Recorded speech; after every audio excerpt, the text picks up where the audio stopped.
do crente não é só se o carro dele vai estar do jeito que ele sonhou, se o ministério dele vai estar do jeito que ele pensava. O sonho de quem é cristão verdadeiramente é seguir a Jesus, independente do preço que vai ser pago. Você pode ser profeta e perguntar para essa pessoa: está disposto a pagar o preço? Você pode perguntar para ele: está disposto a servir a Jesus de verdade? Fala para ele. Pergunta aí: está disposto, meu irmão? Sabe por quê, irmão Zira? Porque Deus chama aqueles que estão disponíveis, aqueles que de fato dizem: eis-me aqui, Senhor. Aqueles que de fato estão à disposição. Sabe por quê? Porque servir a Cristo vai pedir de você algumas mudanças ao longo do caminho e ao longo do tempo. Nós vamos colocar o tema da mensagem aqui. E quem nunca viveu isso, né? Quando os planos mudam. Alguém que já teve o plano mudado, achou que ia ser de um jeito e foi de outro totalmente diferente? Eu já tive vários planos mudados. Vou contar pra você uma coisa. Essa semana meus planos mudaram várias vezes. Várias. Eu falei: Jesus Cristo. Falei: Senhor, o Senhor podia dar pra gente um calendário antes e um cronograma de como vai ser pra gente ficar mais tranquilo, na verdade. Mas Deus não dá. Quem já recebeu o cronograma da vida eterna aí, dá um glória a Deus. Não tem, irmão. A gente só sabe que tem que seguir a Jesus. O restante, Ele que vai dizendo no caminho, na verdade. E essa semana, misericórdia, sexta-feira eu estava com um planejamento. E começaram a vir várias coisas contra o planejamento. E eu falei: Jesus, que história é essa? Aí eu fui chorar e Deus disse: você serve a mim ou ao planejamento? Aí eu: eita Jesus. Comecei a reclamar e Deus: você é fiel a mim ou ao plano? Aí eu: eita Deus do céu.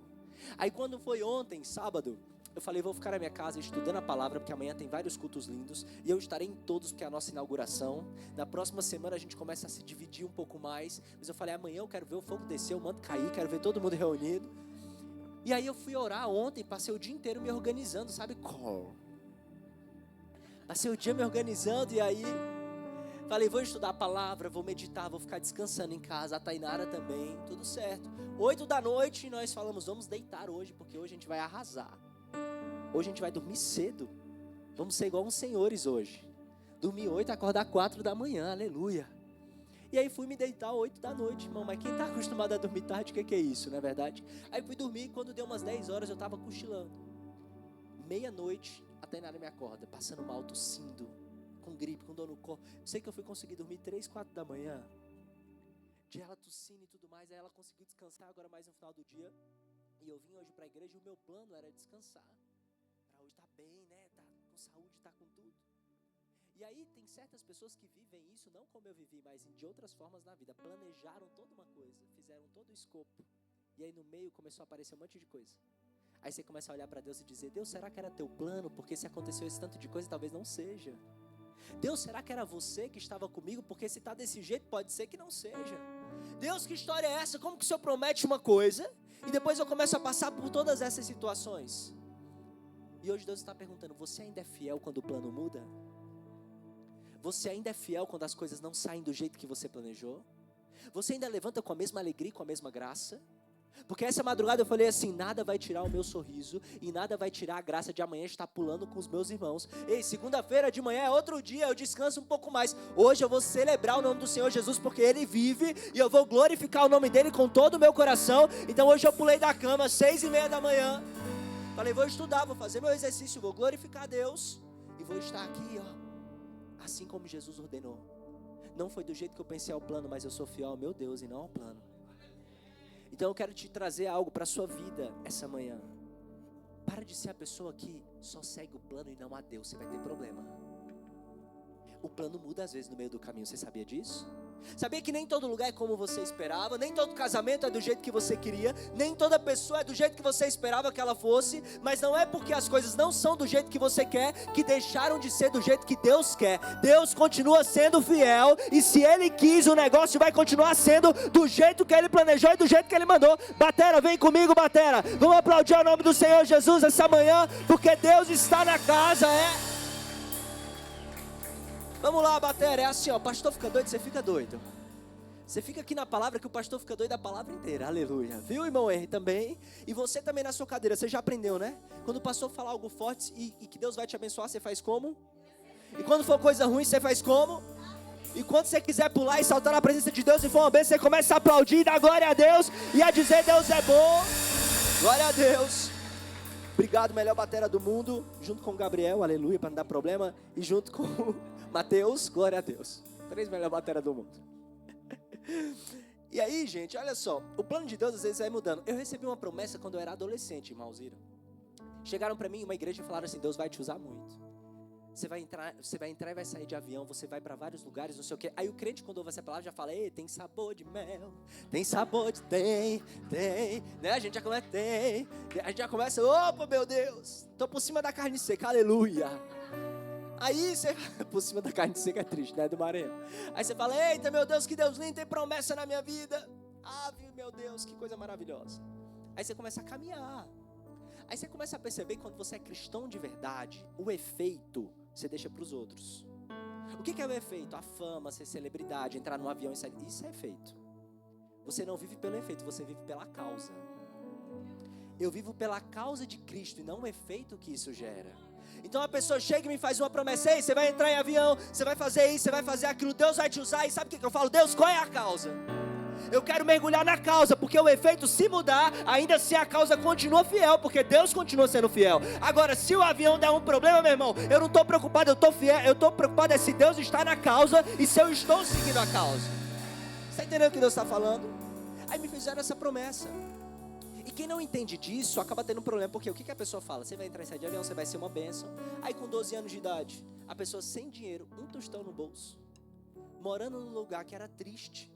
Minha casa nem porta de segurança não tinha, já era direto para a rua. A rua terrível, misericórdia. Só gente abençoada que só não roubava a casa porque era no mesmo bairro e sabia que a gente ia conhecer. Vendia a janta para poder almoçar no outro dia. E eu dizia: avião, aleluia. Se Deus falou, Deus está dizendo, não é verdade? Se Ele está dito, está dito. Mas, irmão, começa o negócio a ficar complicado. E eu vou te contar um negócio: quanto mais eu te chamo, mais Ele quer te preparar, mais estreito fica.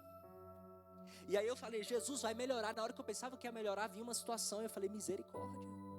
Aí Deus dizia: eu vou te levar, você vai pregar, você vai ser isso, você vai ser aquilo. Mas todas as coisas pareciam não contribuir para o bem daqueles que amam a Deus. Todas as coisas pareciam contribuir para o mal mesmo, irmão Jonathan. E eu dizia: não é possível. Mal eu sabia que o tempo da preparação de Deus, ninguém sabe quando vê o bolo pronto, o tempo que levou. Vou te contar uma coisa: Jesus levou 30 anos como um carpinteiro, fazendo o que ele não foi chamado para fazer, para viver o que ele foi chamado para viver.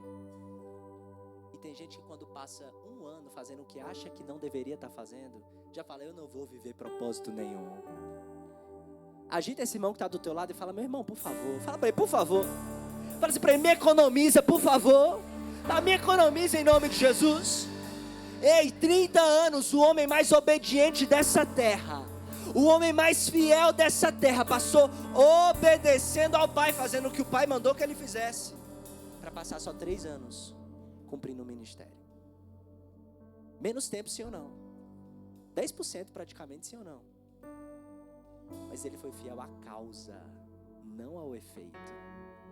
Jesus, você vai descer para salvar a humanidade, ok. Jesus popstar, já pensou?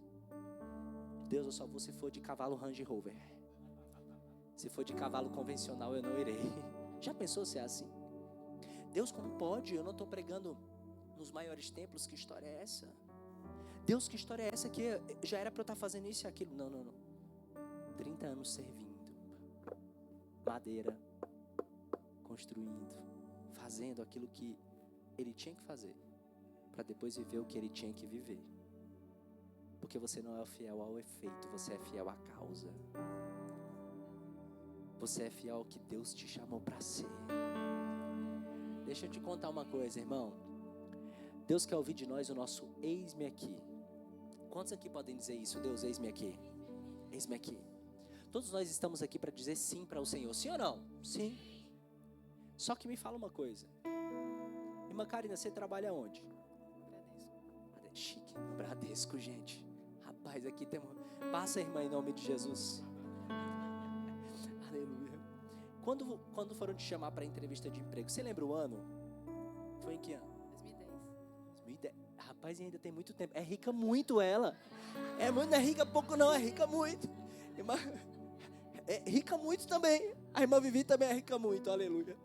Deixa ele fazer uma pergunta. Quando você disse sim na entrevista, você sabia de tudo que ia acontecer depois? Você sabia de todo o trabalho que você ia ter? Você sabia que lá dentro ia ter gente assim que você não gosta tanto, mas que você é crente, aí você aprende a gostar e amar? Você sabia, Deus tinha te avisado que de vez em quando você ia chorar, ia ficar meio preocupada, ansiosa? Não sabia. Mas ela disse sim. Eis-me aqui. Vou entrar. Pastor Valmor, você casou em que ano com a irmã Sandra? Fala a verdade com a pastora Sandra. 95. 95. Ano que eu nasci, Jesus. É tempo demais, aleluia. Quando você disse sim para a pastora Sandra, você sabia de tudo que você ia passar com ela? De jeito nenhum. Vou perguntar para ela que a prova deve ter sido maior para ela. Você sabia de tudo? Você sabia de tudo que ia passar com ele, pastor? Não, nunca sonhei o que poderia ter acontecido. E ela não disse só não, ela enfeitou. É porque a prova foi grande. Você nunca sonhou. Mas você disse para ele sim, não é verdade? Sim, eu disse o tempo todo.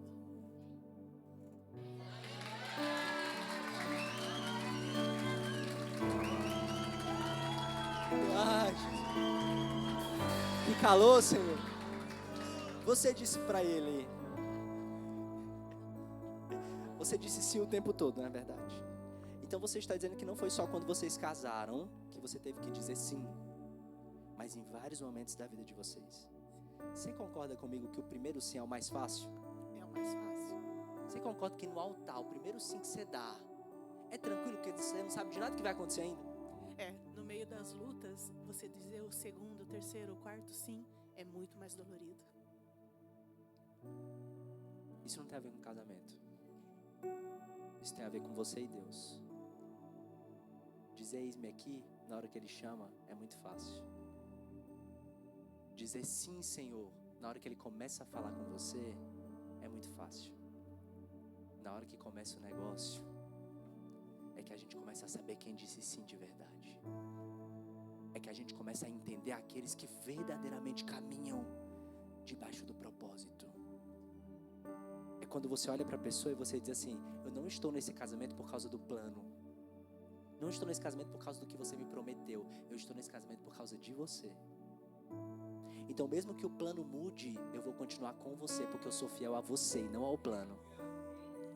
Então quem é fiel ao casamento, quem é fiel ao marido, quem é fiel à mulher, sabe que mesmo que o marido tenha falado: eu vou te dar isso, eu vou te dar aquilo, ele passe por uma luta financeira no meio, você não abandona, porque você é fiel à pessoa, você é fiel ao propósito, você não é fiel ao plano. Mesmo quando a pessoa tem uns dias meio assim virado, eu não sei se sua esposa tem, ela tá aí com você, olha pra ela e diga: você não tem não, meu amor, você é uma bênção de Deus. Mas que tem uns dias virados, você continua fiel. Você continua fiel à causa, não ao plano. Você pensa que a Bárbara sabia de tudo que ela ia viver com Paulo Vitor depois de um tempo? Só vitória, não é verdade, irmã Bárbara? Só vitória. Sabia não, irmão? Você pensa que eu sabia quando eu falei: Paulo Vitor, vem pra cá, alguns meses atrás? Tenho que falar do Paulo Vitor, gente, não é mesmo? Ele fala que é a igreja PV-cêntrica. Eu não sabia. Quando eu disse sim pra Tainara, eu não sabia. Quando ela disse sim pra mim, eu não sabia. Só que quando você casa com a motivação certa, e quando você está com Deus com a motivação certa, e quando você obedece a Deus com a motivação certa, o plano não muda teu propósito. Fala pra pessoa que está do teu lado: teu propósito não mudou. Fala assim: a causa é a mesma. Eu vou ler para você 2 Coríntios capítulo 1, verso 15. 2 Coríntios capítulo 1, verso 15. Quem está com a sua Bíblia aí, por favor, ligue sua Bíblia. 2 Coríntios 1, 15, ou abra a sua Bíblia. 2 Coríntios 1, 15. Quem encontrou diz amém. Aleluia, Jesus. Ainda nem todos encontraram ainda. 2 Coríntios 1, 15. Quem encontrou diz amém. Olha só o que diz: confiando nisso, e para que vocês fossem duplamente beneficiados, eu quis primeiro visitá-los em minha ida à Macedônia, e ao retornar de lá, voltar a vocês, depois ser enviado por vocês à Judeia. Quando planejei isso, será que o fiz irresponsavelmente? Ou será que faço os meus planos de modo carnal, dizendo ao mesmo tempo sim, sim e não, não? Todavia, como Deus é fiel, a nossa mensagem a vocês não é sim e não. Pois o Filho de Deus, Jesus Cristo, pregado entre vocês por mim e também por Silvano e Timóteo, não foi sim e não, mas nele tem sido sim. Diga sim. Pois em Cristo cada uma das promessas de Deus é sim. Por essa razão, por meio dele, dizemos amém, para a glória de Deus. Vamos ficar aqui nesse versículo? Isso é Paulo, falando com a igreja de Coríntios. Ele tinha combinado com essa igreja que iria passar 18 meses por lá. Tinha feito um plano. Olha, vai ser desse jeito que eu estou falando para vocês. Só que ele não cumpre o plano. Não dá para ele ir, não dá para ele passar 18 meses. E a própria igreja que ele fundou começa a falar contra ele. E essa própria igreja começa a dizer assim para ele, irmã Alzira: Paulo, o inconstante. Colocam esse nome nele. Eles não falam só assim, Paulo está sendo inconstante. Eles falam, Paulo, o inconstante. O que fala uma coisa e depois não faz. Só que eu amo que o homem de Deus é atrevido, é ousado. Homem de Deus não fica, irmã Monique, diante das coisas meio, será que é, será que não é? Não, ele vai e responde na lata. Paulo mandou uma mensagem, dizendo assim, ô bonito das tapiocas. Você sabe o que é isso, gente? É que eu vim do Maranhão. Eu vou trazer para a linguagem dos dias de hoje. Ô bonitos das tapioquinhas. Vocês sabiam que a palavra de Deus é sim e não? Sabe o que isso quer dizer? Isso quer dizer que eu sou fiel à palavra dele e não ao plano. Se Deus disser para mim, vira o leme e vai para o outro lado, eu vou. Se Deus disser para mim, faz desse jeito, eu faço. Se Deus disser para mim, é tempo de você passar por um processo, eu passo. Se é tempo de eu viver aquilo que Deus mandou eu viver, então eu vivo. O que Paulo está dizendo para a igreja, filho, a promessa de Deus é sim. A promessa de Deus não mudou e não falhou, mesmo que esse plano tenha mudado. Paulo está ensinando as pessoas que nós precisamos ter cuidado, porque muitas vezes nós julgamos o plano e achamos que Deus não é fiel porque o plano não foi do jeito que a gente esperava. Mas o plano de Paulo mudou sim ou não? Mas isso quer dizer que Paulo era inconstante? Isso quer dizer que Deus havia ordenado que pela causa ele fizesse de outra forma. Você entende o que Deus está falando? Quando a gente luta pela causa, mamone, às vezes a gente queria que fosse de um jeito. A gente fala, não, a causa é maior que o meu jeito. Talvez eu teria combinado de ficar 18 meses, mas eu não vou ficar, eu vou ficar menos. Irmãos, eu estava falando assim, eu acho que não é tempo de começar uma outra igreja. E eu conversava isso e falava, como? A gente nem mudou de Alphaville ainda para uma igreja maior, para um templo maior. Precisa de mais recursos, precisa de mais coisas. Aí lá no Morumbi, algumas coisas começaram a se mexer e acontecer. E uma pessoa falou assim, eu tenho um espaço para ceder para vocês começarem os cultos de vocês. Presta atenção. O plano mudou sim ou não? Não era o plano era mudar aqui Alphaville para um lugar maior. Só que Deus começou a mostrar, eu sigo o plano de Deus ou o meu plano? Aí Deus começou a empurrar, e a gente começou. Depois eu fiquei sabendo que naquela sala a gente só pode passar um tempo. Não tem como a gente ficar por mais tempo. Além de ser uma sala pequena, o próprio local não permite que aconteça o tipo de evento religioso, que é os cultos que a gente faz. Então a gente vai conseguir ficar por um período. Aí eu e o pastor Valmor, a gente estava essa semana passada ficando doido, procurando um lugar para a gente poder mudar o mais breve possível. Só que se não tivessem me cedido o primeiro lugar, eu não teria começado. E se eu não tivesse começado, agora eu não estaria procurando um outro lugar. Você entende que tem coisas que Deus faz para te empurrar para o teu propósito? Você entende que tem coisas que Deus faz para dizer, filho, eu estou com você, e que nem sempre é do jeito que você planejou? Se eu fosse outro e não tivesse aprendido com Paulo, o que eu iria dizer? Não é plano de Deus. Se fosse plano de Deus, estava tudo dando certo. Fala isso para Jesus pendurado na cruz do Calvário. Fala isso para Jesus sendo açoitado pelos soldados, enquanto ele cumpria a vontade de Deus. Infelizmente, muitos de nós aprendemos um evangelho muito superficial. De, eu vou para a igreja e vai tudo bem. Não vai tudo bem porque as situações estão todas bem. Vai tudo bem porque eu sei que Ele está comigo. Não, eu aplaudiria. Vai tudo bem porque eu sei que Deus está comigo. Olha só, o negócio é o segundo eis-me aqui. É esse que é o negócio. É esse que é o negócio. Samuel diz eis-me aqui para Deus. No primeiro eis-me aqui de Samuel, ele estava na casa, protegido por Eli. Mas depois que passa um tempo, ele tem que dizer eis-me aqui quando ele tem que rejeitar Saul, quando ele tem que ungir outro rei, quando ele passa por um monte de problema. Daniel disse eis-me aqui quando foi para o quarto orar, mas também disse eis-me aqui quando foi para a cova dos leões. Sadraque, Mesaque e Abednego disseram eis-me aqui protegidos no palácio, mas quando eles estiveram dentro da fornalha ardente, eles também tiveram que dizer eis-me aqui. Em todos os momentos eles tiveram que falar: Senhor, eu estou à tua disposição. Em todos os momentos essas pessoas da Bíblia tiveram que dizer: Deus, eu vou. E a pergunta de Deus é: filho, será que mudando o ambiente muda a tua resposta? Sabe quem que eu gosto, irmão Jonathan? Eu não precisa nem saber o que é, Deus falou, ele já disse sim. Tem gente que aqui na igreja sente, vai abraçar tal irmão, ele não quer saber nem quem é o irmão, ele levanta e vai lá abraçar. Pastor, tem que fazer o que na igreja? Eu nem sei o que tem que fazer na igreja, mas se Deus está mandando, a minha resposta é sim.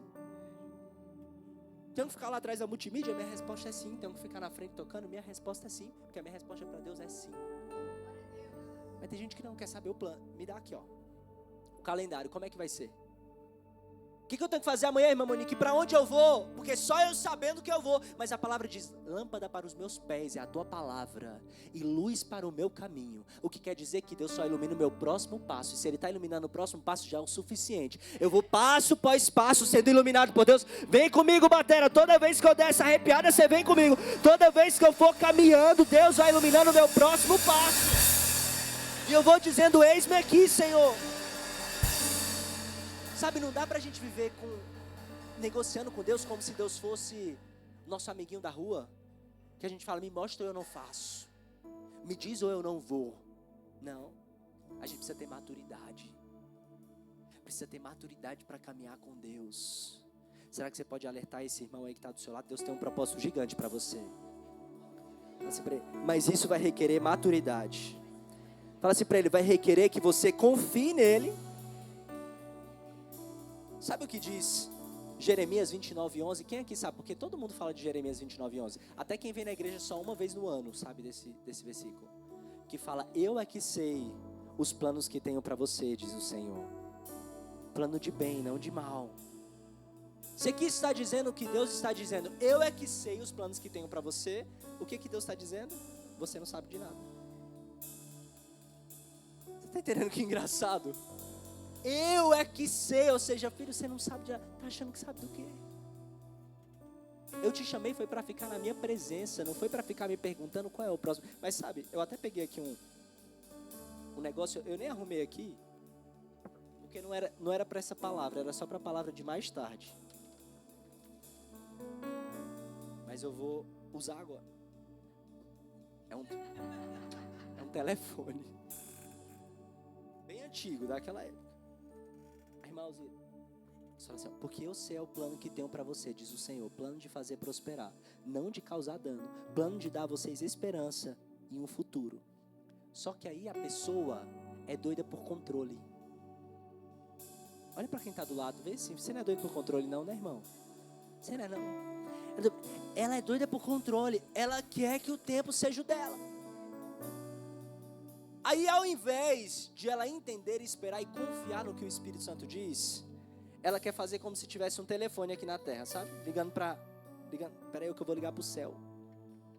Quer dar um jeito? Aí disca. Qual é o número do céu, irmão? Quem sabe? É oração, não é verdade? Aí tem gente que ao invés de orar, quer ir pelos meios naturais. Diz que céu. Oi, Gabriel. Tudo bem, Gabriel? Gabriel nem veio no culto hoje, né? Eu falando dele. Tudo bem, Gabriel? Tudo bem, então. Como tá por aí no céu, Gabriel? Vai estar legal, hoje nós estamos tomando a ceia com Jesus. Estamos aqui desfrutando com Ele. Amém, Gabriel? Gabriel, você podia passar para Deus? Queria falar com Ele. Sei que às vezes Ele está ocupado, a agenda está cheia, mas eu queria dar uma falada com Ele. Ah, é mesmo, Gabriel? É mesmo, Lucas? É? Passei para Deus. Então tá bom, vou falar com Ele. Aí você atende: ô Deus, seguinte, você tinha me falado que tinha um propósito para minha vida, só que o negócio aqui embaixo ficou meio embaçado. Queria saber do Senhor, assim, como é que eu faço? Mas eu queria saber como que eu resolvo também aquela minha questão financeira lá no Banco do Bradesco, que eu peguei um empréstimo com a Karina e aí me lasquei todo. E eu queria saber agora o que eu faço, como é que eu resolvo esse B.O. Deus, eu também queria saber aquela questão lá no meu casamento, que a minha esposa, meu Deus do céu, pastor, hoje ela ficou meio doida, Deus. Hoje a mulher parece que TPM virou o ano todo, não aguento mais. Quer saber como que eu resolvo? O quê? O Senhor já deixou o Espírito Santo? Aí foi. O Senhor já deixou tudo escrito na palavra. É verdade. O Senhor mandou eu ter paciência? Foi mesmo. Isso é o Senhor me forjando para o meu futuro. É? Então tá bom. Tá. Mas assim, Deus, só mais uma... o Senhor está ocupado? Não tem como mais falar? Tem que desligar agora? Então tá bom. Então tá bom, Deus. Obrigado, viu, Deus? Te amo, tchau. Sabe, se tivesse um telefone, talvez a gente ligaria e a resposta de Deus seria a mesma que Ele está falando agora. Eu já deixei para você o meu Espírito Santo. Eu estou forjando você. Eu estou forjando o teu caráter. Eu estou forjando tua paciência. Eu é que sei os planos que tenho para você, diz o Senhor. Plano de bem e não de mal, para te dar o fim que você espera, para te dar um futuro de paz, para te dar um futuro de segurança. Eu é que sei, não você. Então para de achar que você sabe de alguma coisa, filho. Eu já preparei todas as coisas. A sua resposta é sim, sim, sim, sim, sim, sim. Não importa o vento, não importa a tempestade, a sua resposta é só sim, Senhor. Eis-me aqui. Estou à tua disposição. Não importa o preço que eu tenho que pagar. Eis-me aqui. Sabe qual é o segundo eis-me aqui? É no Getsemane. O segundo eis-me aqui é quando você está chorando, suando, gota de sangue. E dizendo, Deus, se possível, afasta de mim essa vergonha, essa confusão, essa tristeza. Mas se for da tua vontade, que prevaleça a tua vontade, não a minha. Sabe quando é o segundo sim? É quando Paulo está lá evangelizando, mas depois está na prisão, com os pés algemados. E ao invés dele ficar lá dentro maldizendo o nome do Senhor, ele diz, eu vou abrir a boca e vou cantar nesse lugar. O segundo sim é a resposta que você dá para Deus quando as coisas não são como você espera. O segundo eis-me aqui é o momento em que você é forjado no seu caráter. Aí qual foi a resposta de Paulo dentro da prisão? Alguém sabe? Foi cantar. Deus cuida de mim, na sombra das suas asas. Deus cuida de mim. Eu amo a sua casa e não ando sozinho. Não estou sozinho, pois Deus cuida de mim. De novo, ele cantou de novo. Vamos lá, Michel, tá bonito. Deus cuida de mim. Paulo, mas você tá preso. Eu vou continuar. Deus cuida de mim. Paulo, não foi do jeito que você esperou. Essa é a minha resposta. E não ando sozinho, não estou sozinho, pois sei, Deus cuida de mim. Se uma porta se fecha aqui, outras portas se abrem ali. Eu preciso aprender mais de Deus, porque Ele é quem cuida de mim. Não são os meus planos, não é o mesmo. Quem cuida de mim é o Senhor. Então mesmo na prisão eu declaro, Ele é o meu Deus. Ele está cuidando de tudo. Ele está no controle.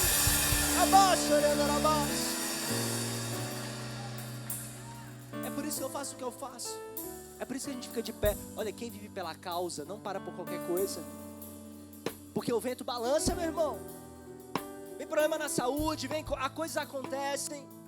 Eu preciso ser fiel a Deus, irmão Monique. E eu peço a Deus que isso nunca aconteça. Mas o que Deus sempre coloca no meu coração é, enquanto você for fiel ao seu propósito. Pastor, e se não tiver igreja amanhã? Se não entrar recurso suficiente? O propósito é a pessoa saber que se ela foi chamada para pastorear, mesmo debaixo da ponte, ela vai estar falando de Deus.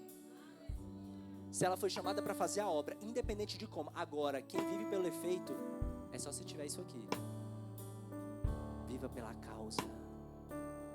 Sabe, hoje Deus está ardendo isso no meu coração, porque eu creio que quanto mais perto da vinda de Jesus, mais estreito vai ficando, não é verdade? E os planos parece que vão mudando, mas o chamado de Deus não muda nunca. Sabe, é igual a pessoa quando vira crente há pouco tempo. Quem estava aqui no encontro de empreendedores, de empresários? Gente, o Antônio falando foi muito engraçado. Olha, ficou gravado, depois a igreja tem que assistir. Olha, foi uma pregação, mas é uma graça ele falando de Jesus. Porque é engraçado que a gente vai vendo como as pessoas se desenvolvem na presença de Deus, não é verdade? E ele estava contando um pouco do testemunho dele, estava falando um pouco como Deus usa. Aí estava também o Gabriel Catunda, o Ademar e a Marina, ali veio o Cadu, todos contaram os testemunhos. E foi lindo ver todos os testemunhos. E uma coisa que é perceptível em todos é como os planos mudam. Como eles esperavam uma coisa e Deus fez outra, mas tudo cooperando para o bem deles. E o primeiro eis-me aqui é quando o Antônio entrou na igreja e disse assim: eu aceito Jesus. Mas o segundo eis-me aqui foi quando ele foi falar comigo, Caio: pastor, que história é essa de dízimo? Não sei se eu quero não, esse negócio de ser crente. Tem que ter dizimar, tem que ofertar. Aí ele me explica isso. Irmão, mas foi explicação, acho que foram uns 3 meses para explicar para ele. Mas isso e aquilo, e foi vídeo no YouTube, e estudo da palavra, e consagração, e jejum. E olha, quase que eu digo: Deus, o Senhor pode vir o Senhor mesmo explicar, porque está puxado. Aí ele entendeu. O segundo eis-me aqui, da Lívia e do Cadu, foram em tantos momentos desafiadores, que eles disseram sim um para o outro e sim para continuar fazendo o que Deus mandou. O segundo sim do Gabriel foi quando ele aceitou Jesus aqui, por exemplo, mas tinha várias amizades e várias coisas que não combinavam mais com aquilo que Deus chamou ele. E ele um dia conversando no sushi com a gente, falando: pastorzão, eu não faço mais isso, nem faço mais aquilo, porque não faz mais sentido para mim. Hoje eu vivo uma outra coisa. O segundo sim é o que te custa, é o que te dói. O segundo sim é o preço que você paga. Salvação você já tem, agora santificação é diferente. Muitos dizem sim para o preço da salvação, eu quero. Agora para o preço da santificação, acho que não, pastor. Acho que mudar tanto não é para mim. Acho que fazer isso não vai. Só que deixa eu te dar uma notícia hoje. O Deus que te salvou também é o Deus que te transforma. O Deus que te salvou também é o Deus que quer te dar todas as riquezas dessa terra. O Deus que te salvou é o Deus que preparou todas as riquezas celestiais para você. O Deus que te salvou é o Deus que quer que você viva completamente nele. Todas as bênçãos que Ele tem para você. Quem quer viver todas as bênçãos de Deus, diga: eu recebo em nome de Jesus. Pode aplaudir ao nome do Senhor. Eu recebo. Para finalizar, às vezes a gente consegue ver uma coisa, mas não alcança. Sabe, pastor Rodrigo? Tipo assim, ó, eu quero preparar uma comida, uma refeição. Só que está lá em cima o ingrediente do armário. E se é uma criança, ela não consegue pegar. Tem que pedir para alguém, certo? Às vezes você está visualizando uma coisa, um plano, Malzira, mas você não conseguiu ainda alcançar. Você está visualizando uma família feliz, mas ainda não... Você está visualizando um ministério, mas ainda... Você está visualizando um projeto, mas ainda falta um pouco. Você trabalha em parceria com Deus. Se Deus tem a visão e Deus te deu e você consegue enxergar, o meio é Ele de você alcançar. Porque não tem nada tão alto que Deus não consiga alcançar. Então eu fico igual criança mimada nessas horas. Não consigo pegar, eu chamo quem? Meu pai. Pai, eu não estou conseguindo pegar aquilo ali, pai, está alto demais para mim. Deixa comigo que eu estou chegando. Pai, aquilo ali parece impossível demais. Se fosse possível, era você que fazia, não era Deus. O impossível você deixa com Deus, porque o impossível Ele faz, o impossível Ele move, o impossível Ele alcança, o impossível Ele te dá. Hoje nós vamos fazer igual aquela criança mimada. A gente não vai ficar tentando lutar com a força do nosso próprio braço. Sabe, fazendo coisinha, tem gente que faz isso. Aí pega criança, gente, misericórdia, não pode deixar só em casa, não é verdade, irmão? Não é verdade, pastora? Porque criança pega uma cadeira e coloca em cima da outra, aí quer subir para pegar, quer pegar os cachorros e colocar um em cima do outro para subir em cima, para alcançar. Não é verdade? Esses dias meu sobrinho vieram para cá, misericórdia. Olha, minha sobrinha, eu vou te contar um negócio. Menina é mais tranquilo, para quem? Ela vai lá na minha casa, tem uma terra, ela cava a terra, pega as minhocas assim, vem quase colocando no rosto de todo mundo. Pega o cachorro pelo rabo, o gato pelo rabo. Papagaio, coitado, pássaro, se tiver voando, acabou o voo que ela pega. Vem cá, olha pra cara do bichinho e você é lindo. E ele, eu vou morrer hoje. E ela esfolando o bichinho, você é perfeito. E eu, meu Deus, Senhor, é tua criação, Senhor. Livra esse pássaro do laço do passarinheiro. Livra ele. Sabe assim, gente? Mas criança tem essas coisas. Então a gente, quando é uma criança obediente, quando a gente sabe o pai que a gente tem, a gente fala, pai, eu não consigo pegar sozinho, eu não vou ficar fazendo arapuca, eu não vou ficar inventando coisa, eu vou te chamar para pegar para mim. Sabe, hoje eu quero te convidar a voltar a pedir para Deus quando os planos mudarem, não fazer do seu próprio jeito. Porque senão você vai ver fugindo. Conhece gente que vive fugindo? Hoje aqui não tá bom, vamos mudar. Hoje isso aqui não deu certo, agora eu vou fazer de outro. Não, agora isso aqui não é desse jeito. Aí fica mudando, fica mudando. A palavra de Deus muda? O plano pode mudar? A palavra de Deus permanece? Então para. Obedece ao Espírito Santo. Vive teu processo, teu tempo. Tem que entrar na fornalha? Entra na fornalha. Tem que entrar junto com o leão? Entra junto com o leão. Deus vai te livrar dentro da boca desse leão, se for o caso. Deus vai te levar dentro da boca do peixe, se for o caso. Mas você em todo tempo vai dizer, sim, Senhor. É para pular no mar, eu pulo. É para entrar na cova, eu entro. É para entrar na fornalha, eu vou. Quem está dizendo eis-me aqui para o Senhor hoje? Quem está dizendo? Então levanta aí no teu lugar, dando glória a Deus.